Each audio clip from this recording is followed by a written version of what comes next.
ಶ್ರೀಮಂತ ಕುಟುಂಬದಲ್ಲಿ ಜನಿಸಿದ ಐಎಎಸ್ ಅಧಿಕಾರಿ ಅಮಿತ್ ಕಟಾರಿಯಾ ದೆಹಲಿ ಪಬ್ಲಿಕ್ ಶಾಲೆಯಲ್ಲಿ ಶಾಲಾ ಶಿಕ್ಷಣವನ್ನು ಪೂರ್ಣಗೊಳಿಸಿದರು ಮತ್ತು ಪ್ರಸಿದ್ಧ ಐಐಟಿ ದೆಹಲಿಯಿಂದ ಎಲೆಕ್ಟ್ರಿಕಲ್ ಎಂಜಿನಿಯರಿಂಗ್ನಲ್ಲಿ ಬಿಟೆಕ್ ಗಳಿಸಿದರು.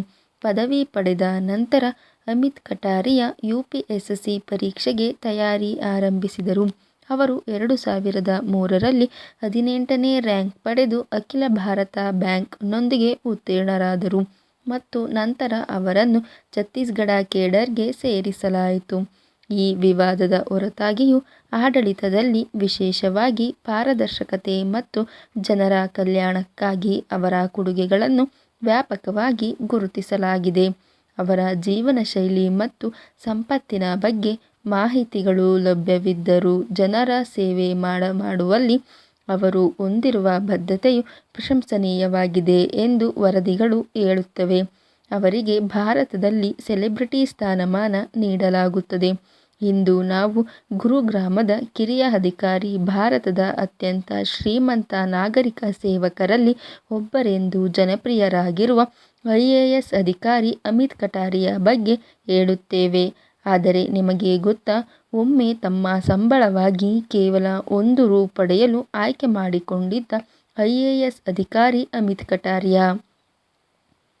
ಐಎಎಸ್ ಅಧಿಕಾರಿ ಅಮಿತ್ ಕಟಾರಿಯಾ ಗುರುಗ್ರಾಮ್ನಲ್ಲಿ ಉತ್ತಮವಾಗಿ ನೆಲೆಸಿದ ವ್ಯಾಪಾರ ಕುಟುಂಬದಲ್ಲಿ ಜನಿಸಿದರು. ಪ್ರಪಂಚದ ಎಲ್ಲ ಸಂಪತ್ತು ಮತ್ತು ಗೌರವವನ್ನು ಹೊಂದಿದ್ದರೂ ಸಹ, ಅಮಿತ್ ಕಟಾರಿಯಾ ಸಾರ್ವಜನಿಕ ಸೇವೆಯನ್ನು ತಮ್ಮ ಜೀವನ ಮಾರ್ಗವಾಗಿ ಆರಿಸಿಕೊಂಡರು. ತಮ್ಮ ಕುಟುಂಬದ ರಿಯಲ್ ಎಸ್ಟೇಟ್ ವ್ಯವಹಾರಕ್ಕೆ ಸೇರಲು ನಿರಾಕರಿಸಿದರು. ಅಮಿತ್ ಕಟಾರಿಯಾ ಅವರ ಕುಟುಂಬ ವ್ಯವಹಾರವು ದೆಹಲಿ ಎನ್ಸಿಆರ್ನಾದ್ಯಂತ ಕಾರ್ಯನಿರ್ವಹಿಸುತ್ತದೆ ಮತ್ತು ವಾರ್ಷಿಕ ಕೋಟಿಗಟ್ಟಲೆ ವಹಿವಾಟು ಹೊಂದಿದೆ ಎನ್ನಲಾಗುತ್ತದೆ.